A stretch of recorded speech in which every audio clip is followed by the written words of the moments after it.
크신 은혜가 오늘 수요 예배에 오신 우리 한 사람 한 사람 가운데 하나님의 그 세밀한 은혜가 우리 여러분들과 함께 하시기를 간절히 축복합니다. 오늘 12월 1일이죠. 2021년도 한 달밖에 남지 않았습니다. 여러분들은 한 달 남은 2021년도를 여러분 어떻게 보내고 계십니까? 아무쪼록 한 달 남은 이 2021년도가 하나님의 은혜로 사시는 여러분 되시기를 바랍니다. 우리 그런 의미에서 우리 옆 사람하고 함께 인사하고 말씀 듣겠습니다. 모든 것이 주의 은혜입니다. 네, 모든 것이 주의 은혜입니다. 아멘. 그 하박국 성경은 장이 흘러가면서 하나의 반전을 맞이하게 됩니다. 우리 1장에서는 이 하나님 앞에 탄식하는 선지자의 소리가 들려집니다. 1장 2절 말씀을 보니까 여호와여 내가 부르짖어도 주께서 듣지 아니하시니 어느 때까지리이까 내가 강포로 말미암아 외쳐도 주께서 구원하지 아니하셨나이다. 어찌하여 내게 죄악을 보이시며 패역을 눈으로 보게 하시나이까. 겁탈과 강포가 내 앞에 있고 변론과 분쟁이 일어났나이다. 여러분 지금 이 선지자의 탄식하는 소리가 들리십니까? 하나님 어찌하여 왜 하나님의 백성들이 고통을 받아야 합니까? 하나님 어찌하여 왜 기도의 응답을 해주지 않으십니까? 또 4절 말씀을 보니까 하나님 어찌하여 하나님을 알지 못하는 악인들이 왜 형통해야 합니까? 그러니까 강포와 폭력이 가득한 시대, 이 하나님의 신실하심을 잃어버린 그 시대를 보면서 선지자가 괴로워하는 겁니다. 그래서 하나님께서 일깨워 주십니다. 지금 악인들이 형통하고 세상을 지배하는 것처럼 보이지? 아니야. 기다려. 악인들에 대한 심판은 내가 반드시 수행할 것이야. 하나님 말씀하시는 거예요. 여러분 우리가요 하나님의 뜻을 깨닫는 순간 이 악한 현실, 이 패역한 현실에서 견딜 수 있는 힘이 생기는 겁니다. 하박국 선지자가 이것을 깨닫는 거예요. 아무리 세상이 악할지라도 그 속에는 하나님의 뜻이 있다. 여러분 이 사실을 깨닫고 나서 하나님과 대화하기 시작을 하는 거예요. 그리고 마침내 3장으로 넘어오게 됩니다. 3장으로 넘어오서는 탄식과 불평으로 시작했던 그 노래가 이제 기쁨과 환희가 가득한 노래로 바뀌게 된다라는 겁니다. 3장 1절 말씀 볼까요? 3장 1절 말씀 보니까 이렇게 말합니다. 시기 온옷에 맞춘 선지자 하박국의 기도라 이렇게 말해요. 3장은요 하박국 선지자의 기도로 시작됩니다. 하나님께서 이 세상을 이루어가시는 하나님의 계획을 하박국 선지자는 무엇으로? 기도로 하나님께 응답하고 있다는 겁니다. 여러분 하나님은요 사람 없이 세상을 창조하셨습니다. 그런데 사람과 더불어 세상을 구원해 나가시기를 원하십니다. 아름다운 세상을 만들어 가기 위해서 하나님 말씀하시는 거예요.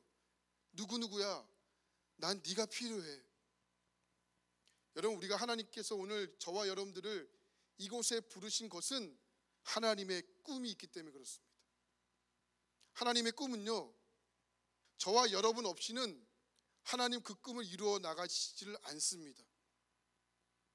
그러니까 오늘 여러분들이 이 자리에 앉아 있다는 것은 여러분들은 하나님의 꿈이 있다라는 겁니다. 그런 의미에서 신앙생활은 무엇일까? 여러분들과 함께 여러분들의 순발력을 한번 테스트해 보겠습니다. 제가 어떤 한 단어를 외칠 건데 그 단어에 맞춰서 여러분들도 반응하시면 됩니다. 한번 해볼까요? 네, 쿵, 쿵, 쿵, 쿵, 쿵. 네, 순발력이 대단하시군요. 네. 쿵 하면 짝이 나오는 것이 이게 반응입니다. 여러분 그런 의미에서 우리가 신앙생활이 뭘까라고 한번 생각해 볼까요? 신앙생활이란 하나님의 쿵에 대한 인간의 짝입니다. 하나님의 쿵에 대한 인간의 짝입니다. 이게 조화로움이거든요. 이게 아름다움이거든요. 그러니까 신앙생활이란 하나님의 쿵에 대한 인간의 짝으로서 이 하나님의 이 아름다운 세상을 만들어가는 조화로움이 이곳에 있다라는 겁니다. 1장과 2장에서 하나님의 계획을 3장에 들어와서 하박국 선지자가 3장에서 쿵, 바로 짝, 기도로 반응하고 있다는 겁니다. 그런데 우리 3장 1절을 보니까 매우 낯선 단어가 하나 등장을 해요. 그 단어가 뭐냐면 3장 1장 한번 다시 한번 볼까요? 화면에 보시면 3장 1절에 뭐라고 시작하냐면 시기오노시라고 시작을 합니다. 시기오노. 좀 낯설어요. 아마 음악을 전공하신 분들은 아시겠지만 이 시기오노는 음악의 한 장르입니다. 시기오노는 어떤 뜻을 갖고 있냐면 두 가지 뜻을 갖고 있어요. 하나는 뭐냐면 격렬하게 라는 뜻이에요. 격렬하게. 두 번째 뜻은 매우 빠르게, 이런 뜻입니다. 이 음악을 어느 악기에 맞추어서 하박국 선지자가 연주하고 있냐면 3장 19절 말씀을 보니까 이렇게 말씀합니다. 이 노래는 지휘하는 사람을 위하여 내 수금에 맞춘 것이니라. 여러분 혹시 수금이 어떻게 생겼는지 아세요? 제가 화면을 준비했는데 수금은 이렇게 생겼어요. 여러분 수금은요 이렇게 켜는 악기가 아니고 이렇게 띵 띵 이렇게 뜯는 악기입니다. 보통 히브리 사람들이 성전에 들어가서 하나님을 예배할 때요 보통 그들이 부르는 예배 음악이 있어요. 그 음악은 두 가지 특징이 있는데 한 가지는 뭐냐면 매우 음이 낮다는 거예요. 또 하나의 특징은 매우 음악이 느리다라는 겁니다. 그러니까 낮은 음악과 느린 음악을 히브리 사람들은 예배할 때 하나님께 노래로 하나님께 예배합니다. 왜 그러느냐? 히브리 사람들 하나님께 예배할 때 이 사람의 인위적인 감정과 감흥을 하나님 앞에 토설할 수 없다라고 생각했기 때문에 그렇습니다. 인간의 격정적인 감정, 이것을 하나님 앞에 보일 수 없기 때문에 매우 낮고 매우 느린 노래로 하나님 앞에 반응으로 예배하고 있다라는 겁니다. 여러분들이 혹시 기회가 있을 때 히브리 음악을 한번 들어보시기 바랍니다. 매우 중요한 패턴이 느리고 또 이렇게 매우 음이 낮다라는 겁니다. 근데 오늘 하박국 3장에서 3장 1절에서 뭐라고 표현하고 있냐면 시기오노스로 표현합니다. 그러니까 뭐냐? 히브리 사람들이 부르고 있는 찬양과는 전혀 어울리지 않는 찬양을 하박국 선지자가 하나님 앞에 반응하고 있다는 거예요. 매우 빠르게, 매우 격렬하게 하나님 앞에 노래를 부르고 있습니다. 여러분 일반적으로 생각을 해볼까요? 음악이 매우 빠릅니다. 음악이 격렬한 음악이 있습니다. 또 음악이 느려요. 또 음악이 매우 낮습니다. 여러분 보통 여러분들이 행복하고 여러분들이 기쁠 때는 주로 어떤 음악들을 많이 부르세요? 뭐 이런 음악들 많이 부르겠죠. 쨍하고 해뜰날 뭐 이런 노래 많이 부르겠죠. 또 아까 우리 함께 불렀던 쿵짝 쿵짝 뭐 이런 노래도 많이 부르겠죠. 왜? 내 마음이 기쁘니까, 내 마음이 행복하니까요. 이런 음악들을 주로 부르지 않을까요? 근데 여러분 마음이 기쁘지 않을 때는 마음이 안정되면서 마음이 평안한 클래식 같은 음악들을 많이 부르는 것이 사람들의 마음입니다. 근데 오늘 3장은 시기오노스에 맞춘 노래다라고 하박국 선지자가 이야기하고 있다는 겁니다. 그렇다면 하박국 3장의 전체적인 이야기가 즐겁고 해피하고 유쾌한 내용들이 등장하는 것이 맞을까요? 아니면 우울하고 슬프고 또 감정이 매우 아픈 그런 내용으로 등장하는 것이 맞을까요? 전자입니다. 빠른 음악과 빠른 노래를 부르기 위해서는 우리의 마음이 기뻐야 되거든요. 우리의 마음이 행복해야 되거든요. 그런데 3장에서 우리가 보고 있는 내용은 그 의미와 매우 다릅니다. 그래서 우리가 하박국 3장을 보면서 헷갈려하고 어려운 이유가 바로 거기 있다라는 겁니다. 시기오노, 매우 즐겁고 유쾌한 내용으로 시작하고 있지만 3장의 내용은 매우 두렵고 매우 무서운 내용이 3장 가운데 담겨져 있다라는 겁니다. 얼마큼 무섭고 두렵냐? 3장 16절을 보면 이렇게 말합니다. 내가 들었으므로 내 창자가 흔들렸고 그 목소리로 말미암아 내 입술이 떨렸도다. 무리가 우리를 치러 올라오는 환난 날을 내가 기다림으로 썩이는 것이 내 뼈에 들어왔으며 내 몸은 내 처소에 떨리는도다. 여러분, 얼마나 무섭고 얼마나 두려웠으면 창자가 흔들릴까요? 그리고 내 뼈가 썩었다라고 표현할 수 있는 것일까요? 이런 분위기 속에 어떻게 하박국 선지자는 시기온옷, 매우 즐겁고 매우 유쾌한 노래를 어떻게 부를 수 있다는 말입니까? 그렇다면 오늘 우리가 이 3장 속에 감추어져 있는 하나님의 이 감추어진 메시지는 과연 무엇일까요? 자, 3장 2절 말씀 보겠습니다. 3장 2절입니다. 자, 우리 함께 3장 2절 말씀 보겠습니다. 시작. 여호와여,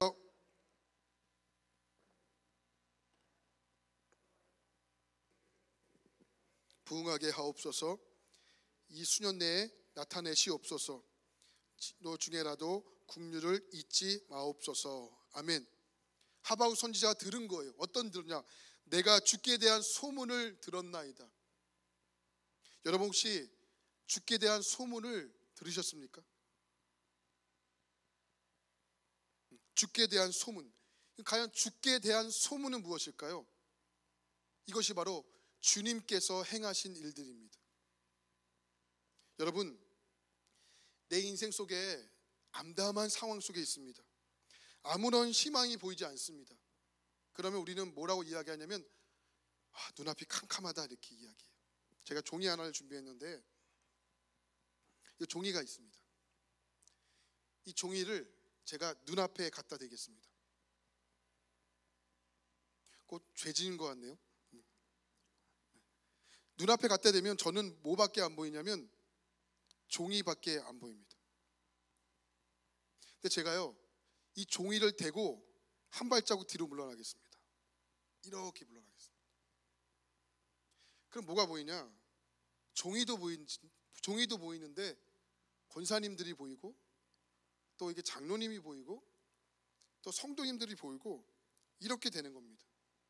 그러니까 한 발자국만 뒤로 물러났을 때 종이도 보이지만 여러 주변의 상황들이 보이는 겁니다. 여러분, 문제가요, 내 앞에 있을 때는 나에게 문제는 죽고 사는 문제입니다. 근데 한 발 뒤로 물러나서 보니까 이 문제는 죽고 사는 문제가 아니게 되는 거예요. 왜 그러냐? 문제와 나 사이에 여유가 생기는 거예요. 우리가 하나님 앞에 기도하는 까닭은 무엇일까요? 여러분, 무엇을 위해서 기도하십니까? 사람마다 기도하는 이유는 다 다르겠지만 이 내 앞에 있는 문제, 커다란 문제를 한 발 뒤로 물러나서 볼 수 있는 힘을 얻기 위해서 기도하는 겁니다. 그러자 뭐가 보이느냐? 맞아요. 인생의 문제는 똑같이 있다고요. 그런데 한 발 뒤로 물러날 수 있는 힘을 기도를 통해 얻으니까 문제는 여전하게 있지만 문제를 해결할 수 있는 여유가 생기는 거예요. 우리 이 기도의 힘을 얻기 위해서 기도하는 이유가 바로 거기 있는 거라고요. 오늘 하박국 선지자가 바로 이것을 본 겁니다. 내가 주께 대한 소문을 들었나이다. 주님의 일을 보았다고요. 하박국 선지자의 현실은 바꾸지 않았지만, 바뀐 것이 하나도 없지만 하박국 선지자의 눈이 열렸다고요. 뒤로 물러가, 한 박 물러가 그 문제를 바라보니까 문제만 보는 것이 아니고 문제 너머에 계신 하나님이 눈에 들어온 거예요. 그래서 고백을 하는 겁니다. 내가 주의 일을 보았나이다. 바벨론을 통하여 남유다의 멸망이 확정되었습니다. 하나님의 심판을 받는 것은 작정한 사실입니다.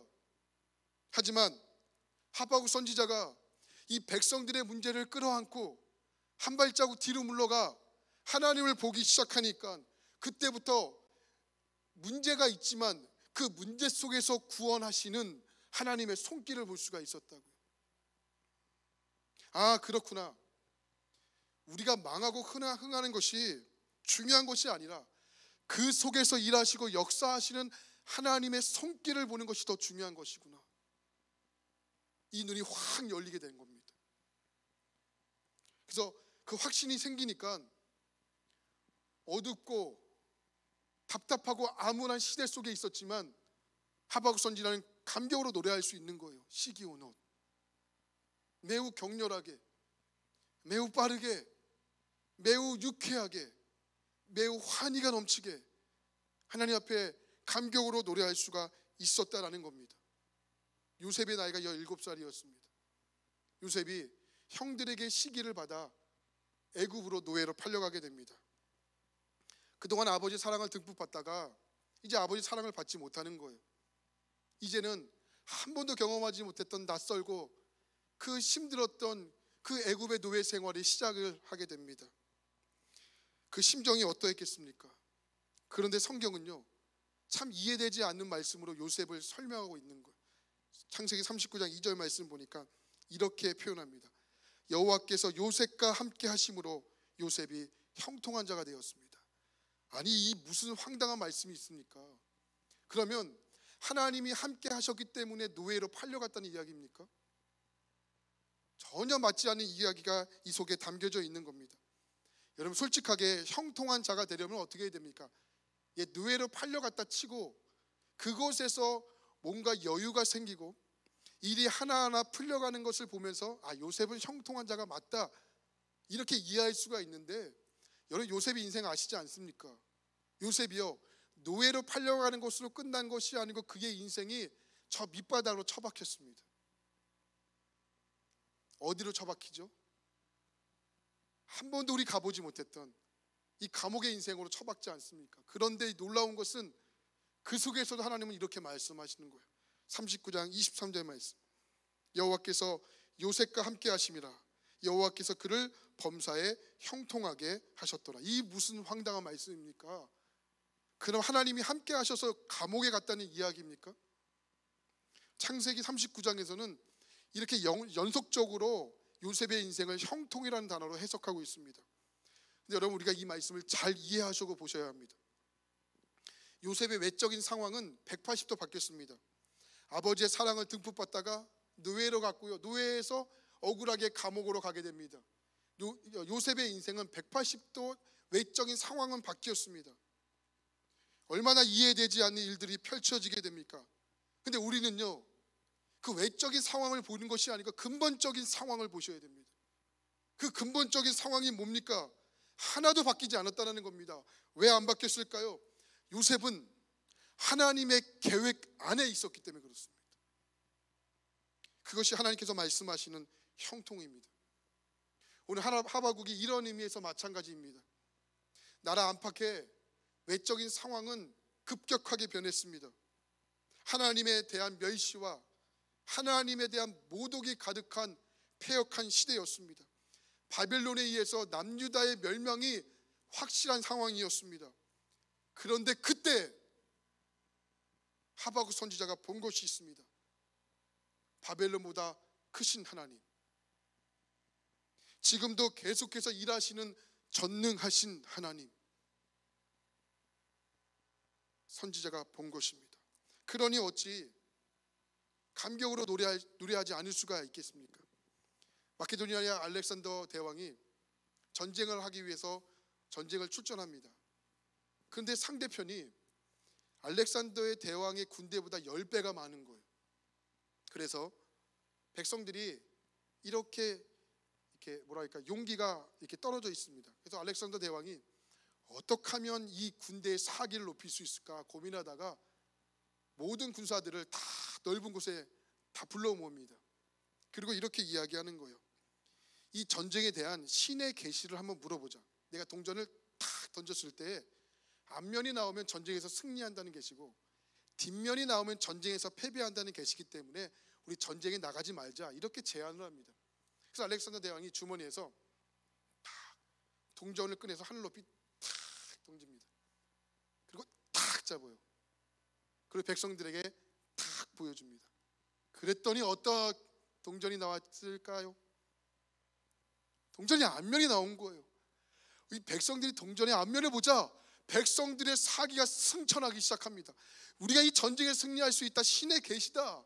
근데 실제로 신기해요. 그 전쟁에서 백성들이 10대 1로 나가 싸웠는데 이겼다는 거예요.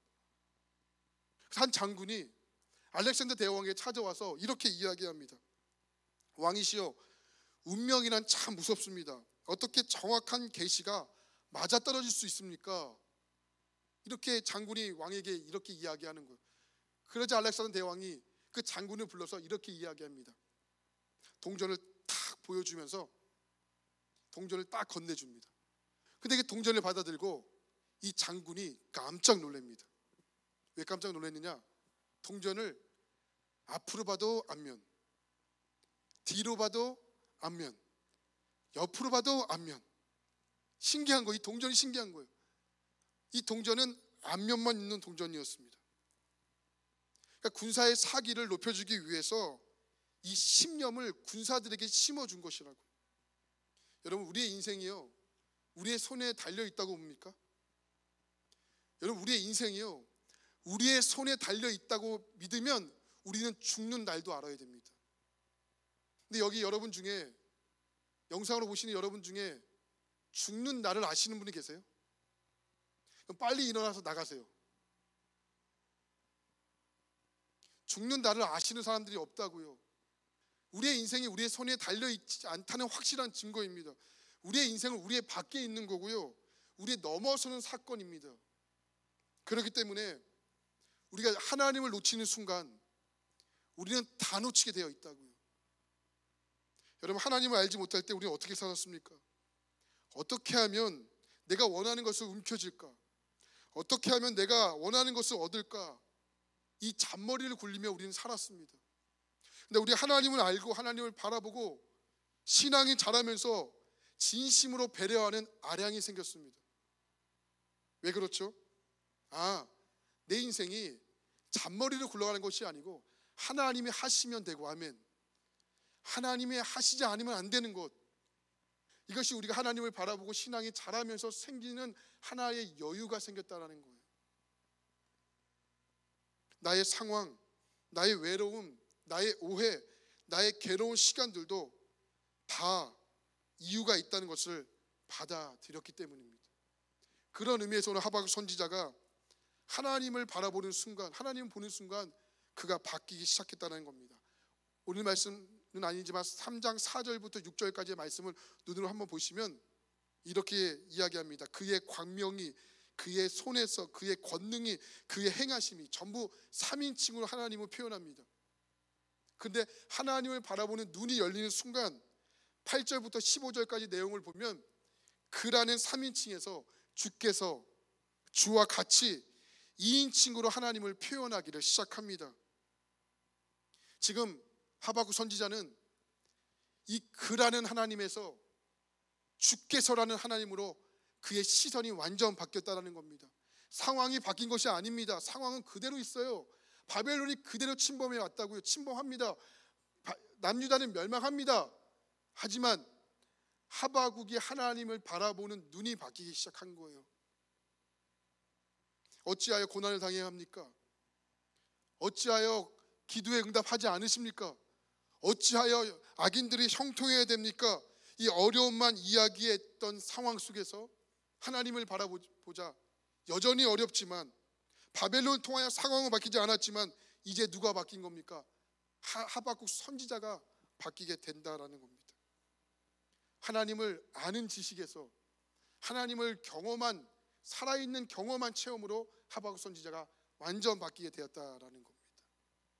저는 오늘 이 시간 여러분 축복합니다.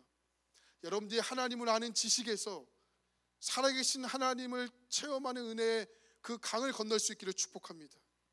저는 동물은 좋아하는 편이지만 개는 싫어합니다. 아니, 솔직히 말씀드리면 많이 무서워합니다. 더 솔직히 말씀드리면 굉장히 무서워합니다. 어렸을 때 저희 집에 개를 키웠는데 제가 그러면 안 되는데 놀린 거, 제가 놀린 것 같아요. 먹을 것을 놀리면 안 되는데 먹을 것을 이렇게 놀린 것 같아요. 개가 허벅지를 물었어요. 제 허벅지를. 어렸을 때. 근데 그때부터 개를 엄청 무서워합니다. 그래서 이후로 지금도 개를 보면 이렇게 벌벌벌벌 떱니다. 그러니까 저에게 개를 소개시켜주는 일이 없기를 바랍니다.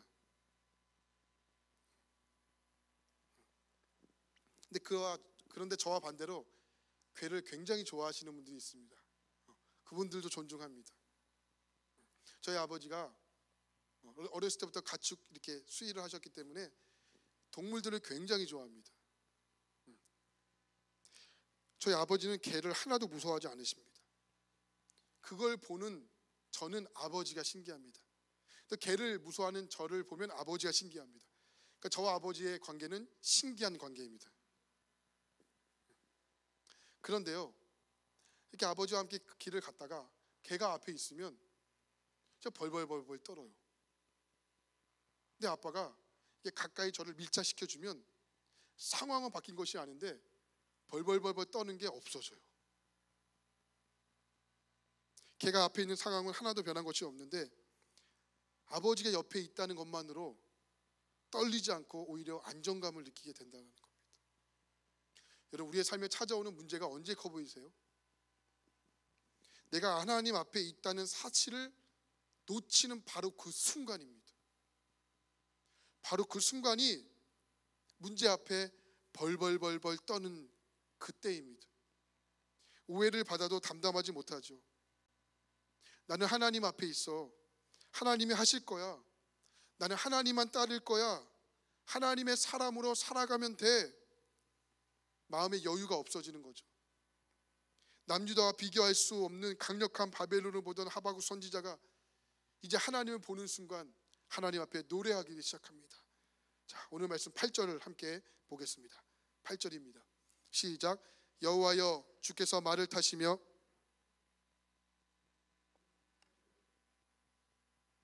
강들을 노여워하심이니이까 바다를 향하여 성내심이니이까. 8절을 보면 하나님께서 일하시는 방법을 소개하는데 그 모습을 말과 병거로 사용하십니다.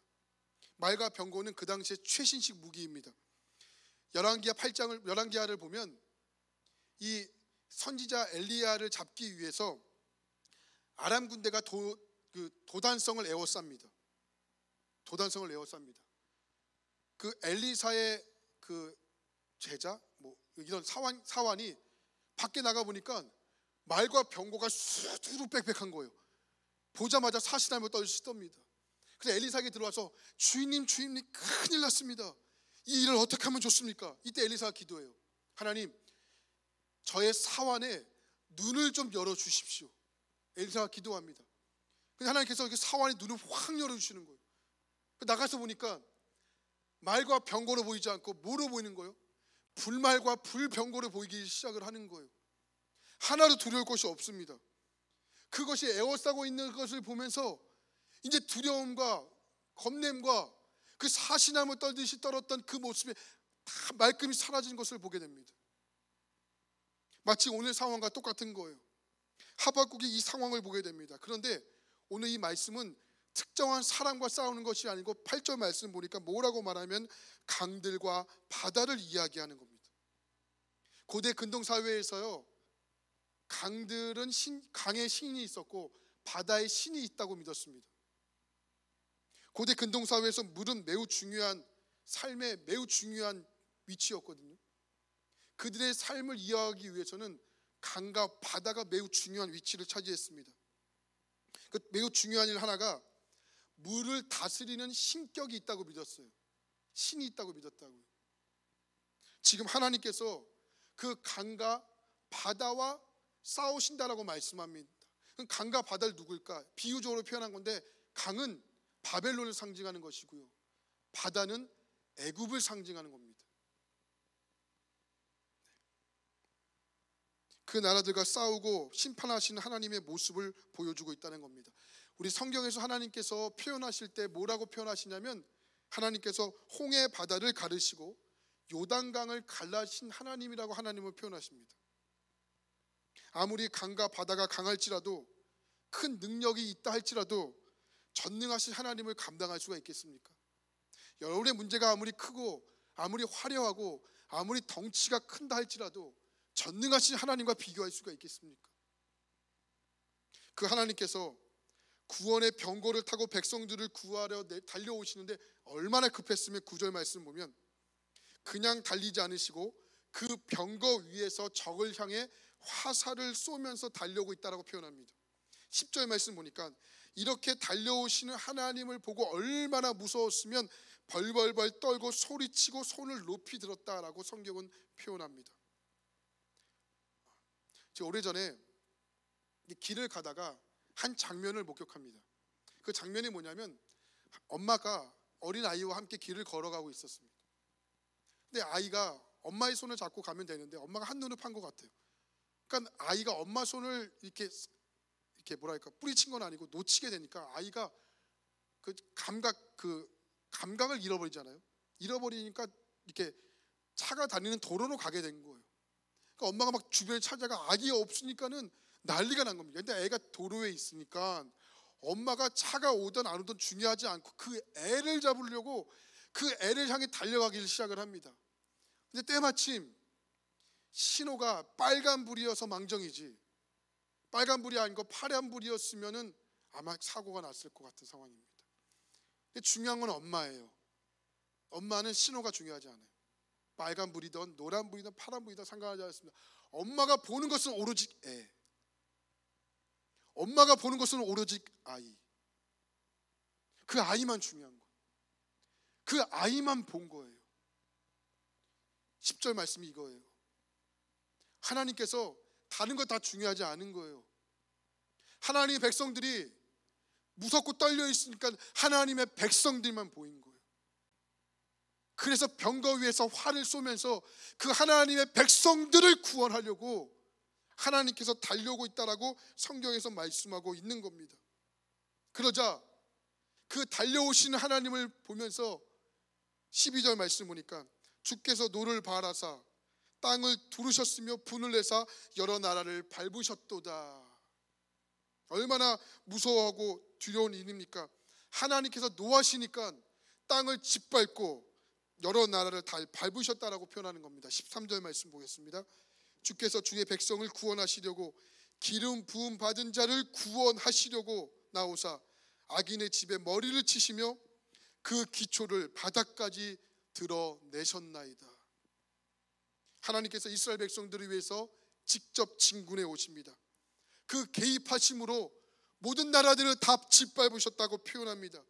세상에 악을 자행했던 그 악한 세력들을 송두리째 뽑아버리신다는 겁니다. 백성들을 구원하시기 위해 말과 병거를 타시고 얼마나 급하셨으며 병거 위에 화살을 쏘시면서까지 하나님의 백성들을 구원하시는 그 하나님의 모습을 하박국 선지자가 지금 보게 된 것입니다. 사랑하는 귀한 여러분, 오늘 우리에게도 이 하박국 선지자가 봤던 그 하나님의 전능하신 모습을 오늘 이 시간 여러분이 영안이 확 열려 그 하나님을 볼 수만 있다면 오늘 우리의 패배는 진짜 패배가 아니게 될 것입니다. 상황이 바뀌어도 하나님을 만난 은혜가 그 사람을 변화시키는 겁니다.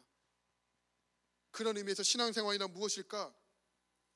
계속해서 하나님을 만나는 것입니다. 이런 의미에서 신앙생활은 무엇일까? 계속해서 여러분의 인생 가운데 하나님을 만나는 것입니다. 그렇지 않으면 신앙생활이 참 어렵습니다. 여러분, 고난이 무섭죠. 고난이 얼마나 무섭습니까? 근데 성경은 고난이 무섭다고 우리에게 표현하지 않고 고난이 너희에게 유익이 있다라고 표현을 해요. 이게 어떤 의미일까? 하나님이 우리에게 고난을 주면 두 가지 반응이 나타나게 됩니다. 그 첫 번째 반응이 뭐냐? 우리의 신앙이 뜨거워진다라는 것이고, 또 하나의 반응은 우리의 신앙이 차가워진다라는 겁니다. 그러니까 고난 앞에 미지근한 신앙은 절대 없습니다. 뜨거워지던가 차가워지던가. 하박국 선지자가 고난 앞에서 살아계신 하나님을 경험하자, 물론 이전에도 하나님을 만났습니다. 이전에도 하나님을 경험했던 사람입니다. 그런데 고난 앞에서 하나님을 만나게 되자 그의 마음이 확 뜨거워지기 시작을 하는 거예요. 고난 앞에 우리의 마음을 뺏길 때가 많습니다. 고난 앞에 여러분의 신앙을 뺏길 때가 많습니다. 그런데 하박국 선지자는 하나님의 임재를 경험하자 확 바뀌게 됩니다. 남유다가 망하지 않는 것도 아니었고 심판을 받지 않는 것도 아니었지만 하나님의 계획을 본 것입니다. 저는 오늘 여러분 인생 가운데, 하나님의 꿈인 여러분 인생 가운데 하나님의 계획을 볼 수 있는 영안이 열릴 수 있기를 축복합니다. 확 열리셔야 됩니다. 그러자 하박국 선지자가 고난과 고통 속에서 이스라엘 백성들을 정말 멸망으로 끝내지 않으시는 그 하나님을 보게 됩니다. 여러분, 하나님은요, 우리가 믿는 하나님은요 허상이 아니십니다. 하나님은 실제이시고요, 하나님은 살아계신 하나님이십니다. 여러분들 오늘 이 말씀을 붙잡기를 소원합니다. 여러분, 우리가 이 말씀 붙잡지 않으면 고난이 찾아오면 우리 가운데는 이런 고백을 하게 되는 겁니다. 하나님 안 계셔. 하나님 나를 안 사랑하신가 봐. 그러나 그렇게 말하는 순간에 하나님을 바라보지 않고 세상을 바라본다면 무너지지 않고 넘어지지 않을 자신감 있는 사람들이 과연 여기 누가 있겠습니까? 자꾸 우리는 반대로 가야 됩니다. 우리 욥 있지 않습니까? 욥이요 엄청나게 멋진 말을 했잖아요. 어떤 말을 했어요? 주신 자도 거두신 자도 하나님만 영광을 받으십시오. 여러분, 사단 죽사발 났습니다. 사탄 묵사발 났다고요. 그 고백을 통하여 하나님 영광 받으셨습니다. 사탄이 여러분에게 고난과 고통을 주면 계속적으로 여러분 하나님 붙잡으셔야 됩니다. 마귀가 질리도록 하나님 붙잡으셔야 됩니다. 권사님 고난 주니까 마귀가 묵사발 났어, 죽사발 났대. 이런 간증이 있으면 여러분 얼마나 멋지겠습니까? 여러분, 오늘 아침에 눈을 뜰 때 어떤 느낌으로 뜨셨나요? 오늘 하루가 또 많이 버거우셨나요? 몸이 아파도 회사는 가야 되고, 과제를 제출하지 않아도 학교는 가야 되고, 몸이 아파도 음식이 넘어가지 않더라도 음식은 먹어야 되고요. 버겁지만 오늘 하루도 시작됐습니다. 여러분, 오늘 하루가 시작됐다는 것은 뭐냐면 하나님은 여러분의 삶을 통하여 하나님의 꿈을 이루어 나가신다는 겁니다. 오늘 말씀을 통하여 오늘 우리가 무엇을 붙잡아야 될까요? 무엇을 붙잡아야 할까요? 믿음의 사람들은 결국 고난과 환경 때문에 실족하지 않아야 된다는 겁니다. 하박국의 외형적인 상황은 바뀌지 않았습니다. 변한 것이 있습니까? 없습니다. 오히려 상황은 더 안 좋아졌습니다. 그런데 하박국이 변한 것은 문제 너머에 계신 하나님을 보기 시작했을 때 그의 신앙이 달라졌다는 겁니다. 얼마 전에 제가 책을 하나 보다가 이 글귀가 너무 멋진 글귀가 있어서 제가 여러분들에게 그 글귀를 좀 소개시켜 주려고 합니다. 화면에 보시면 제가 그 글귀를 좀 써놨는데 이러한 글귀예요. 좀 보여줄 수 있을까요? 몸을 지키는 것은 의약이지만 마음을 지키는 것은 믿음이다. 너무 멋져. 다시 한번 읽어드릴게요. 몸을 지키는 것은 의약이지만 마음을 지키는 것은 믿음이다. 우리 한번 고백을 같이 한번 읽어볼까요? 시작. 몸을 지키는 것은 의약이지만 마음을 지키는 것은 믿음이다. 너무 멋져요. 마음을 지키는 것은 나의 믿음이다. 잠언 4장 23절에 마음에서 생명이 난다라고 표현합니다. 우리 마음속에는 예수 그리스도가 계십니다. 여러분, 주님은 어디서 만나는 겁니까? 마음에서 만나는 겁니다. 오늘 이 아침 여러분 교회 나오시면서 마음을 잘 살피셨습니까? 오늘 제가 보니까 1분단부터 4분단까지 다 이쁘세요. 1분단도 다 이쁘시고요, 3분단도 다 이쁘시고요, 다 이쁘십니다. 거울을 보고 또 이렇게 스프레이를 탁 뿌리시고, 그죠? 화장도 탁 하시고 눈화장도 탁 하시고 다 오셨습니다. 너무 이쁘십니다. 그런데 마음은 보셨나요? 마음은 살피고 오셨나요? 마음은 상한 대로, 마음은 찢기면 찢기는 대로, 마음은 불편하면 불편한 대로. 여러분 혹시 그렇게 오시진 않으셨나요? 마음을 지키는 것은 믿음이다. 여러분 결국 그 믿음이 우리를 상황 속에서 시기오롯하게 할 것입니다. 기쁘게 노래 부르게 할 것입니다. 여러분 고난 중에 있으십니까? 믿음으로 기다리시기 바랍니다. 분명 그 고난이 여러분들을 유익하게 할 것입니다. 야고보서 5장 13절입니다. 너희 중에 고난 당하는 자가 있느냐? 그는 기도할 것이며, 너희 중에 고난 당하는 자가 있느냐? 그는 기도할 것이며. 이 말씀은 살아계신 하나님의 말씀입니다.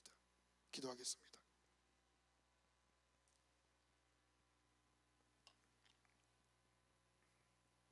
하나님,